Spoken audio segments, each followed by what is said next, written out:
pessoal, a gente está aqui de novo em mais um Bora Conversar Coisa Arada sobre um tema muito quente, muito relevante para mim como mãe, como mulher. É um tema que transcende essa questão de mandatos, tá? Que é essa questão do uso do celular nas escolas, que vocês sabem que a gente está martelando aí nessa tese há algum tempo. E a nossa entrevistada de hoje, para apresentá-la, é Heloíse Reis. Ela é psicopedagoga, neuropsicopedagoga, uma especialidade, inclusive uma especialização muito rara. A gente não tem muitos profissionais com a tua formação disponíveis no mercado, né, Elo? Ela é formada também em pedagogia, com especialização em educação infantil pela UFSC. A Heloíse, que eu vou ficar chamando de Elo, que eu acho tão charmoso, Elo, ela também possui, ela também atua numa clínica em neuropsicopedagogia clínica. Ela é especializada também nessa área e está terminando agora uma nova especialização em ABA. Ela trabalha com crianças e adolescentes com dificuldades ou transtornos na aprendizagem e também é mãe do Jailson, da Juliane e do Guilherme. A gente tem um projeto de lei aqui que está tramitando na LESC que justamente estabelece essa limitação do uso do telefone, pelo menos no ambiente de aprendizagem da criança, mas a nossa conversa hoje, gente, foge da opinião. Além da minha opinião como mãe, nós vamos com a Elo conversar com ela tecnicamente, cientificamente, sobre essas questões. E por isso que eu te pergunto por primeiro, assim, como que tu avalia, Elo, o uso do telefone celular na sala de aula, na escola? Bem, nós estamos... primeiramente, obrigada por ter me convidado. É um prazer estar aqui com você falando desse tema que é um tema tão importante para mim. Como eu estava falando, nós estamos na ponta percebendo as dificuldades, agora nos transtornos e dificuldades na aprendizagem. O celular tem causado grandes estragos na aprendizagem das crianças, na parte cognitiva, na parte atencional, na parte de questões emocionais das crianças. Nunca se viu tantas crianças com TDAH, ansiedade, nunca se viu tantos laudos. Antigamente, já há muitos anos atrás, quando eu estava em sala de aula, nós tínhamos uma criança com TDAH na sala. E isso era muito, era uma criança. Hoje você vê a primeira fileira, a segunda fileira, já indo para a terceira fileira, com crianças já laudadas. Então, e eu quero acreditar, e pelas pesquisas que eu tenho feito, o celular, o uso de telas, o uso de mídias sociais tem contribuído muito, né? Muito para essa dificuldade na aprendizagem das crianças, tanto questões cognitivas como emocionais. Esse é um esquadro, é um tempo diferente para nós pais e mães, né? Porque eu ainda tive o privilégio de criar as minhas filhas sob outra ótica, né? O nosso filho mais novo, de 15 anos, ele já é muito mais ligadinho ali nas redes e também está nesse momento de uso excessivo, na verdade, porque é isso, é o excesso. Todo excesso faz mal. Água em excesso faz mal. Agora você imagine você expor uma criança muito cedo ao controle de um aparelho telefônico cujo o conteúdo que ele pode descortinar, que ele pode apresentar para a criança, está fora em absoluto do controle dos pais. Mas assim, minha amiga, a gente... Tratando desse tema, né? Aqui em Santa Catarina, nós temos uma escola, que é uma escola cívico-militar, Colégio Feliciano Nunes Pires, que eu tive o privilégio de visitar recentemente em Blumenau, e que já tomou essa direção. Eu acompanhei justamente quando o diretor, também impactado pelo movimento que a gente inicia, opta por construir as caixinhas numa modelagem semelhante ao que a gente apresentou nas nossas redes sociais e começa a fazer uso desse recurso.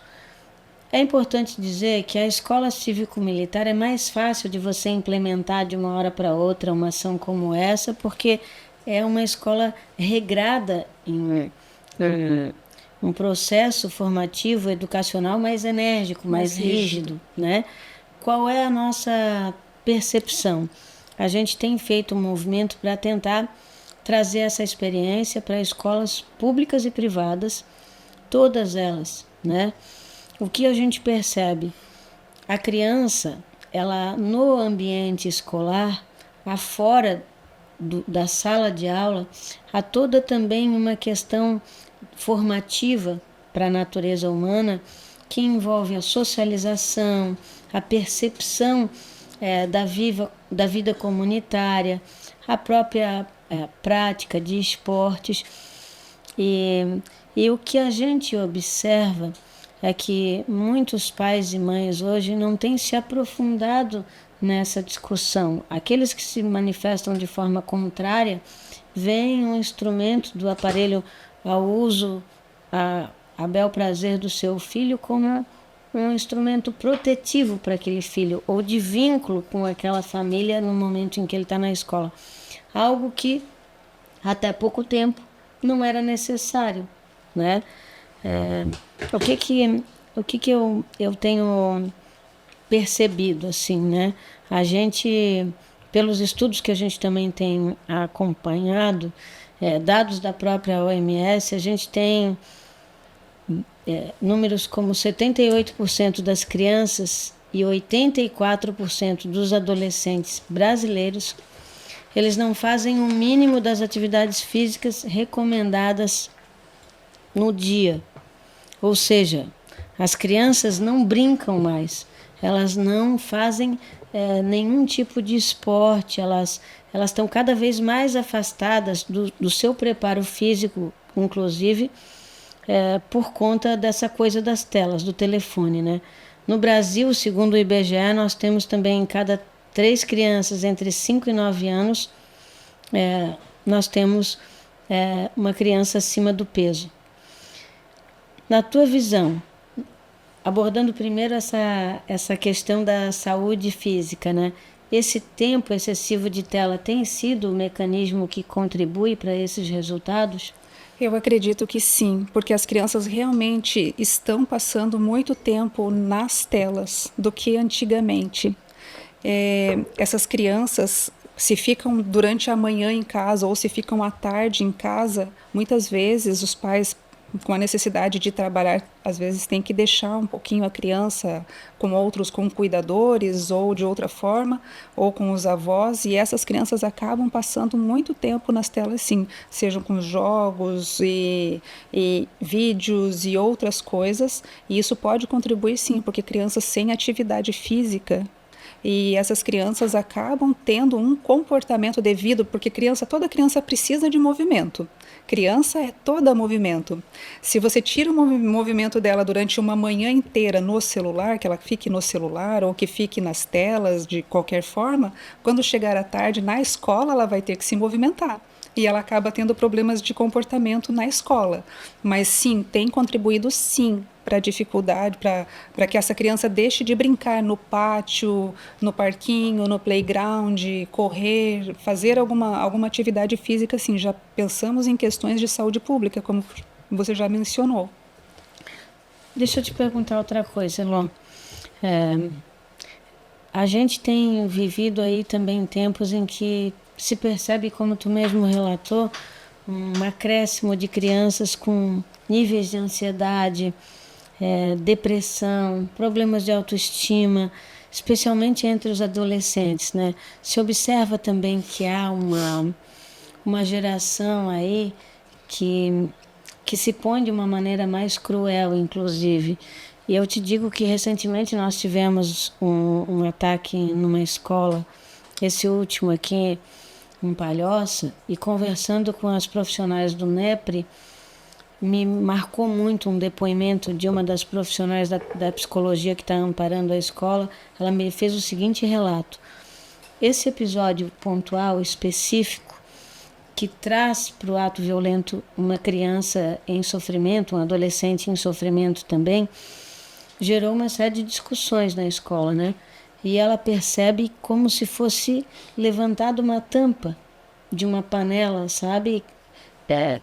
Que estava ali fervendo e pouco observada.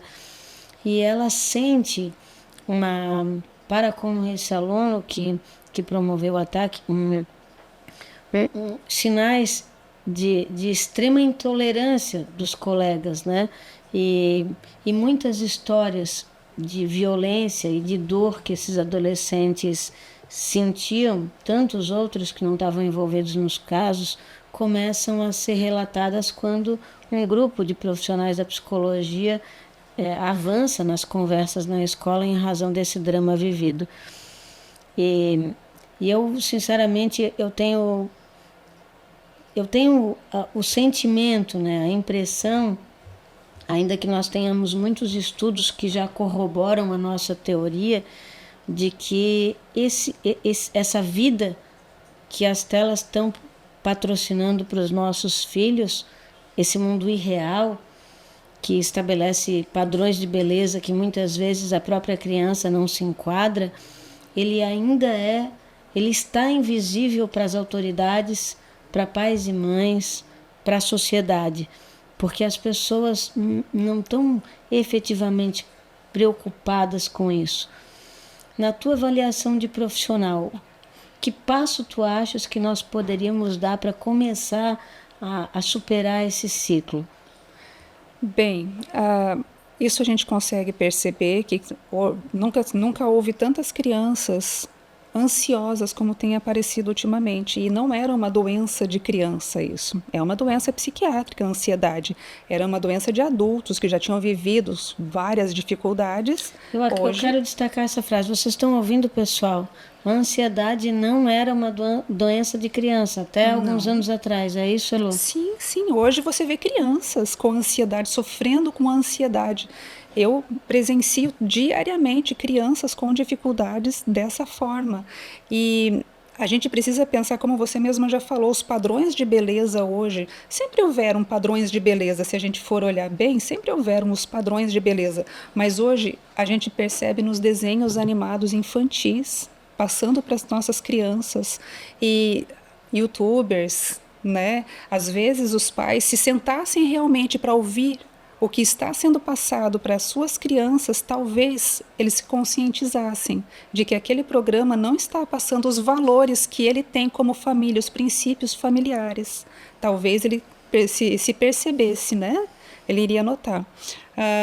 Essas crianças realmente têm sofrido com essa exposição toda da mídia e jogos online, muitas vezes agressivos, porque você comentou da questão da violência que tem aumentado. E existem jogos que não são para a idade daquelas crianças e elas estão jogando antes da idade, inclusive, que talvez não seria para a idade nenhuma, né?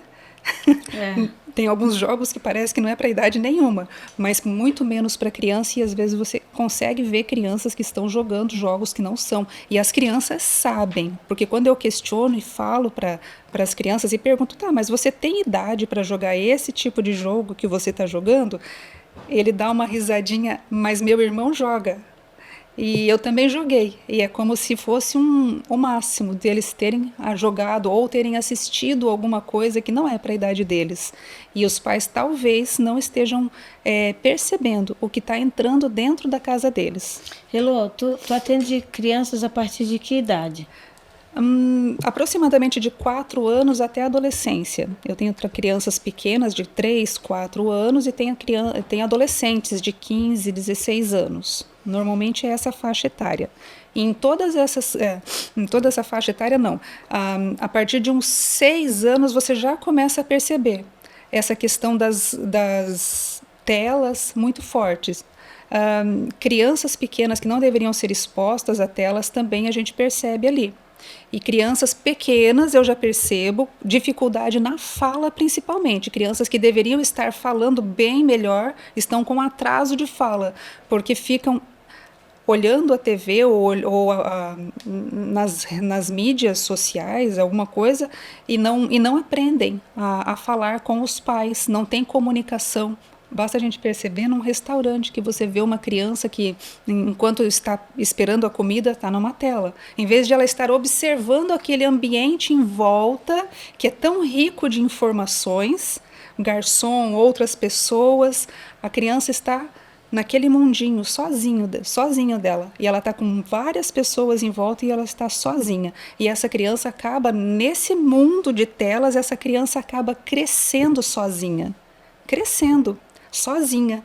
E quando ela chega lá por 10, 11 anos, começa a aparecer os primeiros sinais de ansiedade.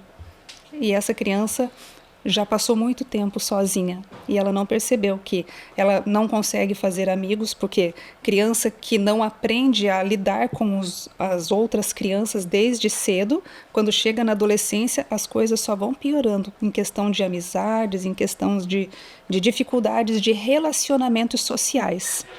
Na tua, tu como profissional, né? O que tu recomendaria para uma mãe e para um pai em relação ao uso do telefone, por exemplo? Qual seria a idade adequada para um filho ganhar um telefone celular de presente de um pai? As minhas crianças e os meus adolescentes vão ficar bravos comigo, mas eu acho que teria que ser a partir dos 14 anos. 14 anos. Antes disso, a limitação do uso pelo... Não, eu acho que antes disso a mãe pode ter o próprio celular dela e a criança pode dar o número da mãe para os amigos e conversar com os amigos a partir do celular da mãe e não a criança ter o próprio celular, porque a criança com o celular é como se ela tivesse uma arma na mão. O celular é uma coisa muito boa, é uma tecnologia muito boa, mas em mãos de crianças que não têm maturidade para fazer o bom uso dele se torna uma arma, porque você traz o mundo para dentro da casa. Você não sabe quem está conversando com o seu filho, com quem ele conversa na hora que ele está jogando online, ou qual é o youtuber que está conversando com ele, está falando para ele. Você não sabe os desenhos, os filmes, os jogos que ele joga, então é uma arma. É muito importante essa pergunta, porque que eu te fiz em relação à idade para o acesso, porque de modo geral, assim, a criança mal aprende a segurar o telefone na mão, presente já é o telefone, né? E muitas vezes, desculpa, mas muitas vezes você vê uma criança pequenininha que não tem idade, que não fala e ela já consegue. Ela discorre no telefone muito melhor do que a gente, né, guria? Uma coisa de doido. Não sabe ler, não sabe escrever e consegue encontrar o que ela quer. A gente tem problemas, pessoal, para vocês saberem, né? O Gabi me preparou uma pauta aqui que se a gente for falar toda ela, né, Gabi? Mas o celular, o uso excessivo de celular, ele traz problemas também posturais, dores musculares, problemas oculares como síndrome do olho seco, miopia, distúrbios auditivos devido à exposição prolongada a um determinado tipo de ruído. Enfim, são muitos problemas que impactam o desenvolvimento saudável das nossas crianças e adolescentes. E eu quero muito que vocês que estejam nos ouvindo hoje prestem atenção.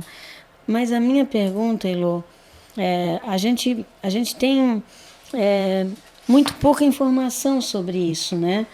No geral, a gente tem eventualmente um ou outro programa, mas os pais, eles querem o melhor para os seus filhos. E a gente tem uma tendência natural de querer dar aos nossos filhos tudo aquilo que nós não tivemos quanto criança, né? A gente quer que eles estudem numa melhor escola que a nossa. Tem pai e mãe que usam um telefone lá de 1900 batatinha da idade da pedra e o seu filho tem o iPhone 15, porque ele quer que o filho esteja em condições sociais como os seus coleguinhas. A minha pergunta objetiva se dá é uma resposta para esse pai e para essa mãe. Esse pai e essa mãe, eu quero dar o melhor para o meu filho. Como a gente traz essa reflexão para dentro da vida desse pai e dessa mãe sobre... os pais e mães hoje têm muita dificuldade de dizer não para um filho, né? De dizer, meu filho, isso aqui eu não posso te dar. Se o pai tem o dinheiro na conta que pode comprar o celular, ele não consegue dizer não para o filho. Como esse pai e essa mãe, se vendo nesse cenário, pode sair dessa encruzilhada que ele se encontra? Bom, eu vou te responder essa pergunta com uma experiência que eu tive há alguns anos atrás. Eu atendi uma menina muito linda, muito querida, muito simpática. E ela chegava e ela falava assim... Elô, brinca comigo? Eu falei, brinco, mas antes a gente tinha que fazer um protocolo antes, algumas atividades antes. Eu falei assim, a gente brinca no final. Não, mas eu queria que você brincasse mais comigo. Aí eu falava, o nome dela, né? E falava: querida, eu vou brincar com você, mas por que você não fala para sua mãe que você gostaria muito que ela brincasse com você? E ela olhou para mim e ela falou: é porque ela não tem tempo. Mas e eu perguntava: mas a mamãe não trabalha fora? Ela pode? Ela tem um tempinho. Na hora que ela está sentadinha lá no sofá, você pede para ela brincar com você.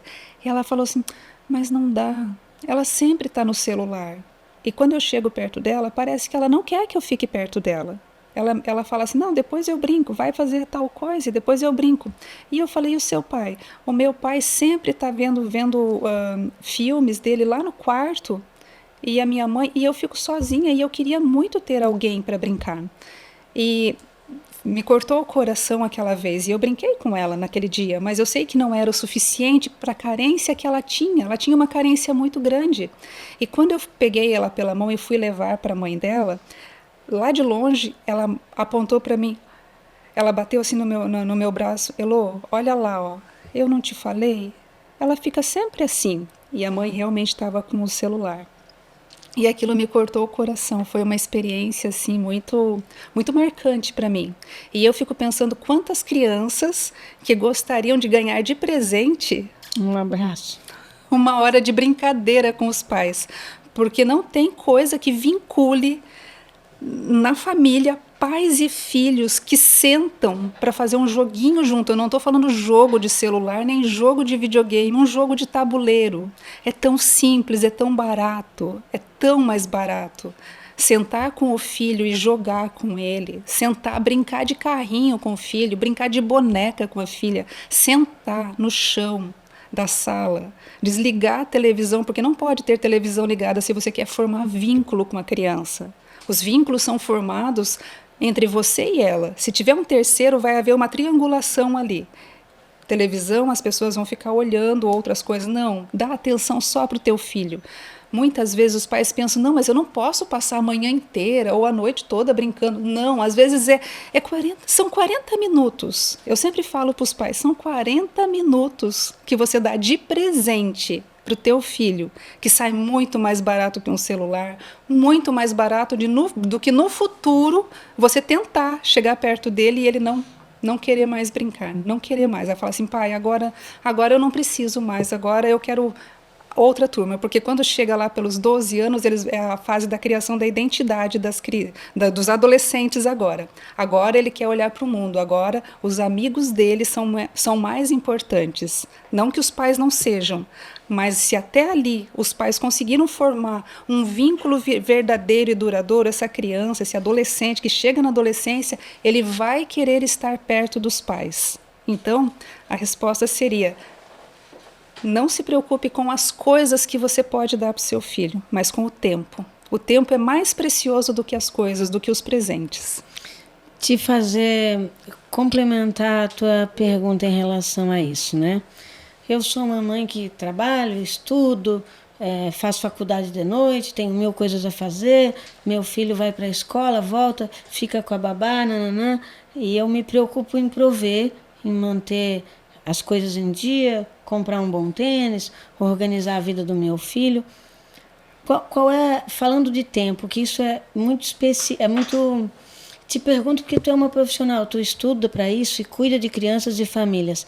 O tempo mínimo diário que o pai tem que ter com o filho, tu estima isso, em torno de 40 minutos, é isso? Para você sentar e brincar com a sua criança. Mas o tempo do pai, a criança só vai aprender no exemplo do pai. O que o pai faz logo que levanta? Vai para um livro, ler um livro, ou vai para um celular ficar lá navegando nas mídias sociais? Então, os pais são o exemplo dos filhos. E o exemplo ensina muito mais do que a palavra, muito né? mais. Eles estão aprendendo muito mais com o exemplo. Deixa eu te dizer uma outra coisa, minha amiga, que eu fico pensando porque, embora no consultório tu atenda casos individuais, está mais do que claro para mim que esse é um fenômeno temporal.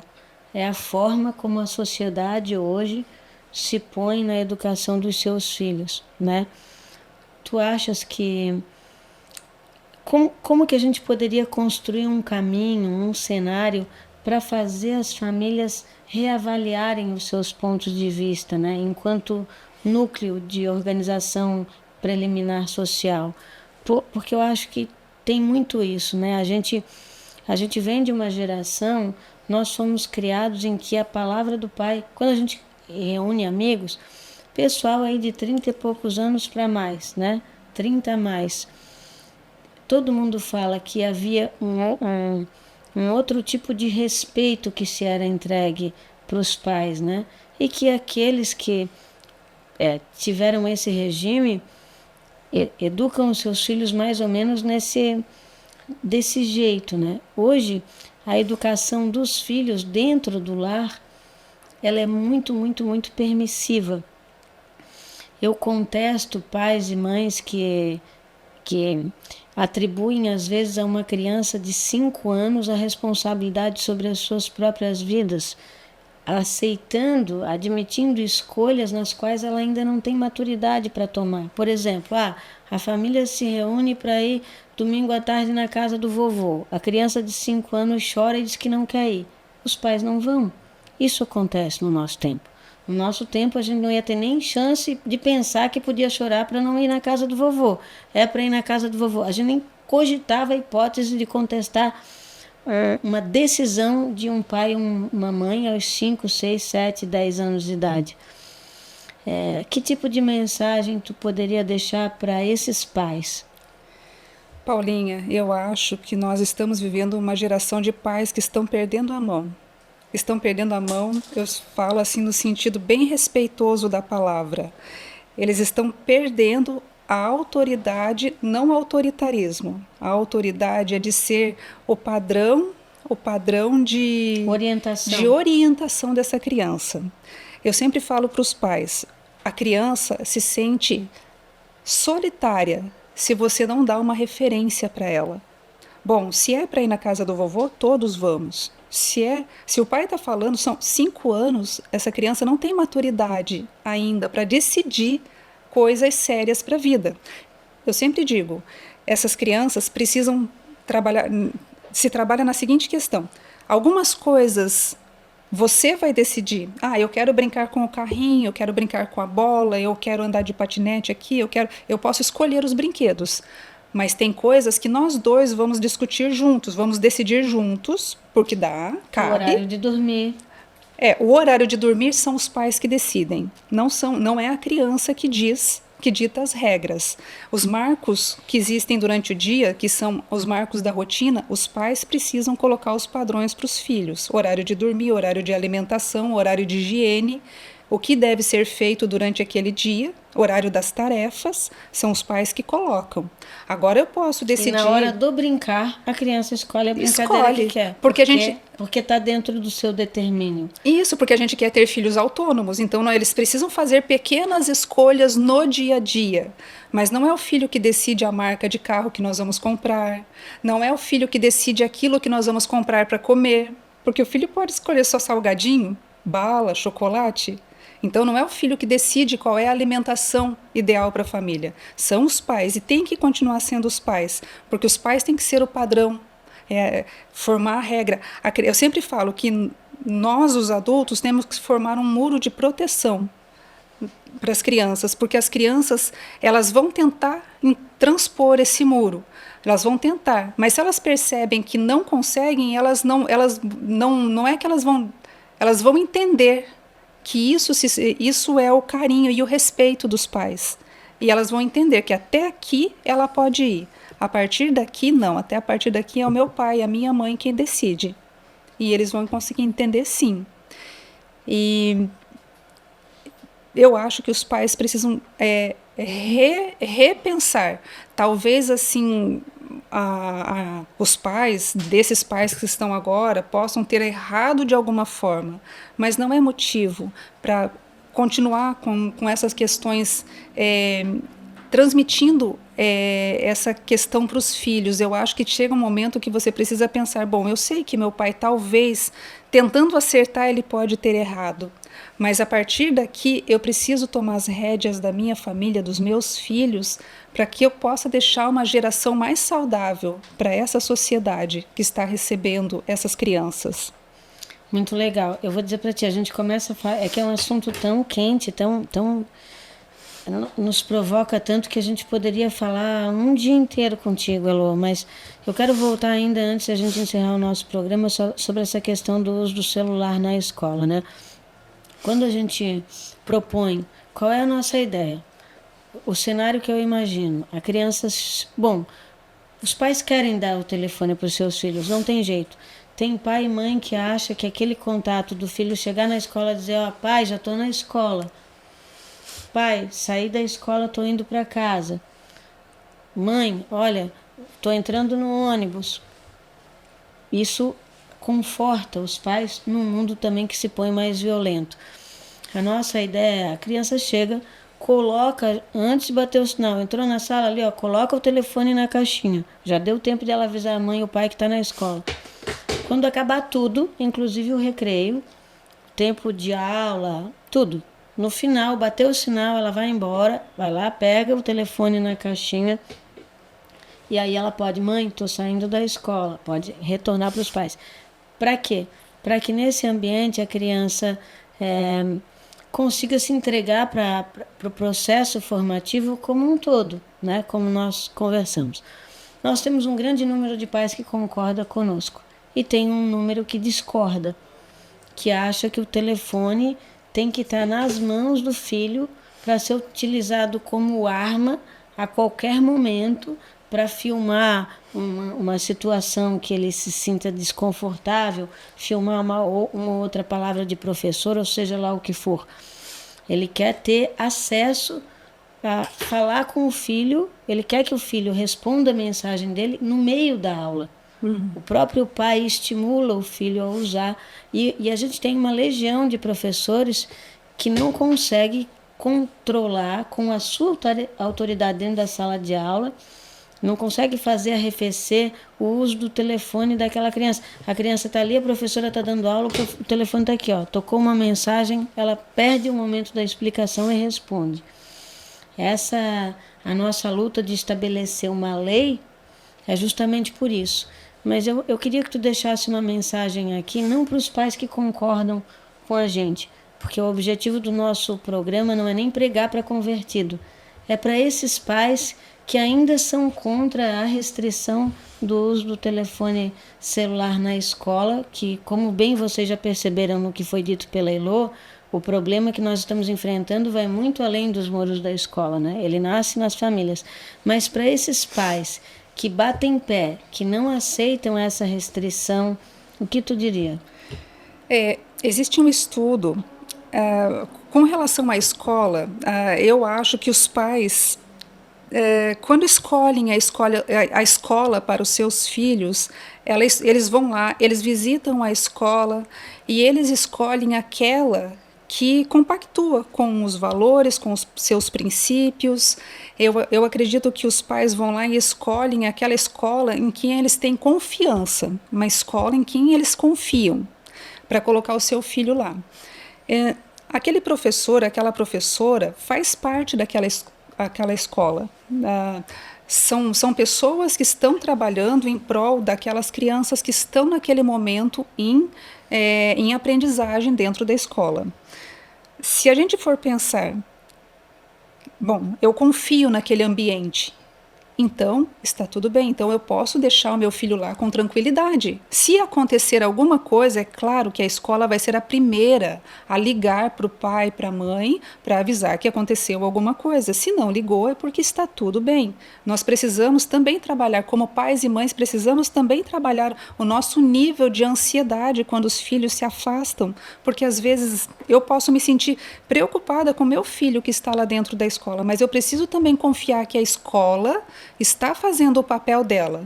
então eu faço o meu papel. Eu acho que a criança com o celular, com o aparelho do celular na mão, ela realmente se transforma. Ela deixa de prestar atenção. No sentido de deixar de prestar atenção. Qualquer mensagem que chega, qualquer barulhinho que aquele celular faz, ele atrapalha tanto aquela criança que está com o celular, quanto os coleguinhas que estão em volta. Se a gente for visitar uma escola na hora do recreio, dessas em que são permitido o uso de celular, a gente vai ver que aquelas crianças que ficam com o celular, elas ficam isoladas. Enquanto você tem grupinhos de outras crianças brincando de outras atividades, fazendo outras atividades, e aquela criança está isolada. Quer dizer, ela está perdendo, essa criança está saindo perdendo, porque hoje no mundo não é só a quantidade de conteúdos que é importante, mas sim o desenvolvimento psicossocial dessa criança. A inteligência emocional que se fala tanto nos dias de hoje, ela pode ser até mais importante do que o conteúdo que ela está recebendo na escola. E essa inteligência emocional, ela só vai receber se ela estiver tendo interação social com os colegas da mesma idade, entendendo o que está acontecendo. Não adianta a gente pensar que lá no futuro, lá na vida adulta, o meu filho vai entrar no mercado de trabalho e lá sim ele vai conseguir se relacionar muito bem com o chefe dele, com os colegas dele, vai conseguir ter amigos, vai conseguir ter bons relacionamentos se ela não está aprendendo a ter bons relacionamentos desde pequena, na infância, que é tão importante. Ou seja, então muitas das pessoas adultas que são mais retraídas e têm dificuldades e problemas de ansiedade, de depressão e tudo mais, tem uma origem que a gente nem conhece. Porque o que a gente... É muito louco isso, né? Esse negócio da ansiedade, da depressão. A gente conhece pessoas que... todo mundo é um pouco ansioso, né? Meu Deus, eu sou muito ansiosa. Mas assim... e todas as pessoas que têm muitos afazeres, eventualmente dialogam, né? Vamos dizer assim, flertam com esses sentimentos. Mas é muito comum nos dias de hoje você encontrar pessoas e adolescentes que sofrem por razões que eles próprios não conseguem saber qual é. As pessoas sofrem e são ansiosas e sentem problemas afetivos e emocionais cuja origem elas não conseguem identificar, né? Isso por conta desse isolamento social que tem sido patrocinado pelo telefone celular, pelas redes sociais, pelo que ela encontra aqui. Eu vou contar mais uma experiência. Eu tenho alguns adolescentes, mas me marca muito quando um adolescente chega e fala assim: eu só queria ter um amigo, eu só queria ter alguém para conversar comigo. E assim me marca, porque na adolescência é a fase de criação e fortalecimento da identidade. Quem eu nasci para ser vai iniciar ali, na adolescência. E eu só queria ter um amigo. E quando você vai ver as redes sociais desse adolescente, está cheio de amigos, mas esses amigos nunca vão na casa dele, nunca conversam com ele pessoalmente, e essa criança se sente perdida. Deixa eu tocar mais um assuntozinho importante. Na Inglaterra foi feito um estudo com alunos do ensino médio.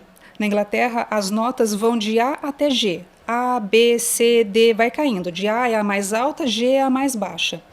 Na Inglaterra foi feito um estudo com esses alunos do ensino médio e foi percebido que quanto mais há o uso do celular, de mídias, de telas, menor são as notas. Já foi feito em pesquisas, já com dados científicos, de quanto maior o número de uso de telas, menor são as notas desses alunos.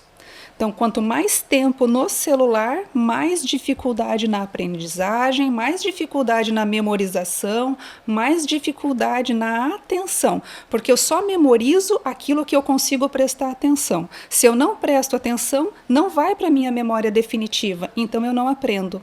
Então, hoje a gente vê muitas crianças e adolescentes que você ensina uma coisa hoje, amanhã ele já esqueceu.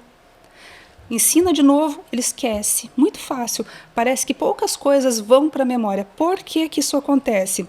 Porque tudo que a gente recebe, tudo que nós recebemos através dos 5 sentidos, seja tato, visão, olfato, paladar, audição, todos os estímulos que nós recebemos vão ocupar de alguma forma um espaço no nosso cérebro.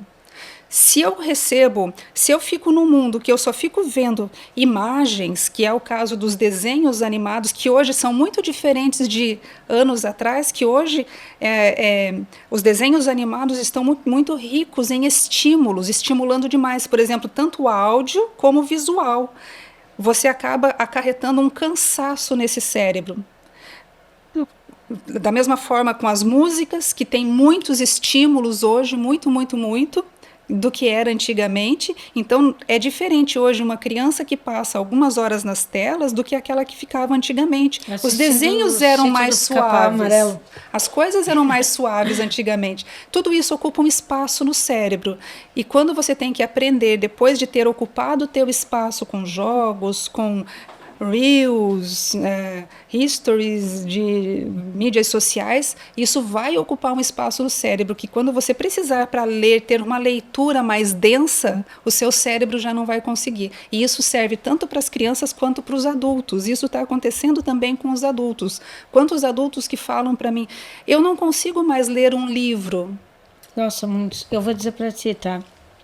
Nós já passamos do tempo. Vou te dizer, eu sou a pessoa que sou. Eu venho de uma família humilde e tudo mais, sou a 5ª filha de 6.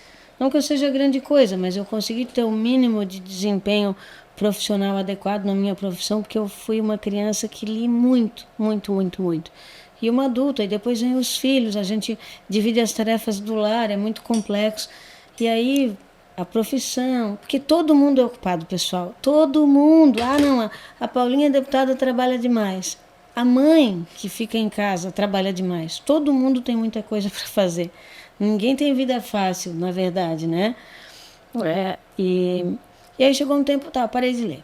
Aí eu comecei a sentir falta, o meu vocabulário, a minha qualidade redacional. Quando eu comecei a parar para pensar como é que se escreve uma palavra, mínimas, assim, suscetível, vou botar o S aonde, tem SC ou é 2S. Quando você chega ao ponto de parar, quando você não se lembra mais, pessoal, como se escreve uma palavra que naturalmente deveria ser óbvia para um adulto formado, é porque você está em perigo. E aí, por razões inúmeras, eu voltei ao hábito da leitura, tem uns 2 anos de volta. Ou sim, o mundo pode se acabar, mas eu tenho que ler. E é bem isso, quando você retoma o hábito da leitura, na 2ª página você fica muito exausto. Você não consegue chegar na 3ª página. Hoje, assim, eu leio um livro no final de semana, entende? De novo, graças a Deus. E eu tenho essa precisa percepção. As pessoas hoje têm muita dificuldade de escrever. A questão, os advogados, eu vou dizer para ti, esses dias eu estava conversando com a minha filha que é advogada. E fiz um texto lá de uma causa apaixonada e tal. Quando tem uma coisa que mexe muito com a minha alma, eu quero contar para ela, filha, lê isso aqui que eu escrevi. E ela virou para mim, vou eu me elogiar, né? Que coisa horrorosa, mas é que eu quero contar de fato a história. Ela disse, mãe, eu não conheço dos meus amigos todos que se formaram comigo uma pessoa que eu consiga me lembrar que escreve como você. E você não é nem advogado. Porque a minha filha também foi criada no hábito da leitura, né? Então ela também tem uma excelente redação. E a gente deixa de aprender quando a gente encerra essa fase. E eu estou te falando dessa história também para falar de... A gente já tem que encerrar, mas eu vou ter que falar da Suécia, porque a Suécia ela é tida como um dos melhores lugares em termos de educação do planeta. E eu me lembro que eu fui olhar o exemplo da Suécia perfeita, porque lá todo mundo tinha tablet, todas as crianças tinham um computador que o Estado pagava, que era uma coisa maravilhosa, e as crianças não tinham livros. Gente, tem crianças que agora na Suécia, muitos alunos estão folheando um livro pela primeira vez após 10 anos, porque o processo de ensino até então usava apenas o tablet. A partir desse ano, os tablets foram retirados e a educação voltou a ser pautada pelos livros, porque várias pesquisas foram realizadas pelos educadores do país, que é referência mundial em educação, e eles se deram conta lá que eles tinham que retomar os livros para ensinar as suas crianças, porque elas estavam perdendo capacidade de aprendizagem, né? E eu achei muito significativo isso aqui. Países ricos estão retrocedendo. É isso. É isso, né? É isso Bill aí. Gates falou, meus filhos terão livros. E o Bill Gates, quando os filhos dele eram pequenos, não deixavam soltos no celular, nas telas, não.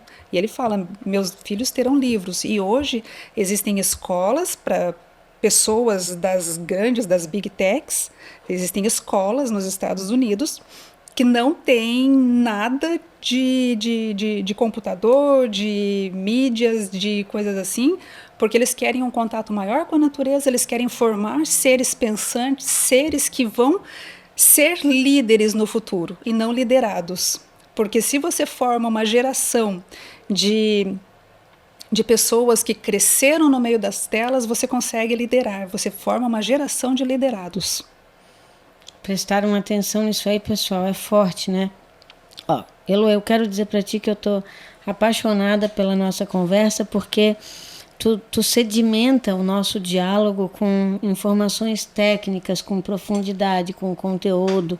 E, claro, a gente vai seguir com o nosso projeto do celular nas escolas aqui, mas há muito, tá? Quando a gente começa o processo do Integra, que é o comitê que a gente coordena e trata da violência nas escolas, nesse caminhar de 1 ano e meio, eu me dou conta, e todos nós, que o nosso problema de violência hoje, seja dentro do ambiente escolar ou fora delas, e esse rol de doenças intermináveis psicológicas e psicossomáticas que afetam as nossas crianças, como ansiedade, depressão e tudo isso, a falta de capacidade de socialização, todas essas questões estão conectadas e todas elas nascem dentro da família, porque pais e mães, querendo muito acertar, com muito amor pelos seus filhos, estão errando no processo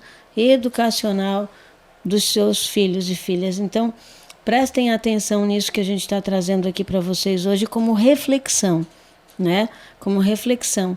E eu acho, Elo, que a gente tem que dar um jeito nesse mundo louco de tantas informações o tempo inteiro, de construir um movimento não ideológico, pessoal, que não tenha esse cacuete de esquerda ou de direita, ou para cá ou para lá, porque só pode ser isso, mas que retome essa pauta de discussão, retome essa conversa de como pais e mães podem experimentar novas alternativas para a educação dos seus filhos, porque todos os problemas que estão indo para os muros das escolas, para a sociedade, têm nascido dentro dos nossos lares. Pensem nisso. E nós vamos conversar mais, Elo. Quem sabe a gente não tem uma ideia genial e não aproveita a tecnologia para criar um movimento que traga essa reflexão para pais, mães, para adolescentes, para todos nós, né? Coisas boas, né? Coisas boas para esse mundo, né? Coisas boas para esse mundo. Eu acho que era isso. Brigadão, adorei te conhecer, que Deus te abençoe e que pelas tuas mãos muitas outras crianças e jovens possam encontrar junto com seus pais e mães o caminho de volta. Amém. Beijo, pessoal. Tchau, tchau. Ah, mas eu já disse beijo. Retira o beijo. Retira o beijo, que eu esqueci de deixar o meu presente. Tu estás vendo, né? Tô tão agarrada contigo nessa pauta que me faltou te entregar, Elo. É só uma lembrancinha, é uma canequinha, um mínimo. Amém. Muito obrigada. Do nosso programa e saber que tu tens aqui uma guerreira, uma parceira para a tua pauta, para as tuas causas. Continua falando, que enquanto tiver gente que fale, vai ter gente que ouve. Obrigada. Continua. É isso aí. Tchau, gente.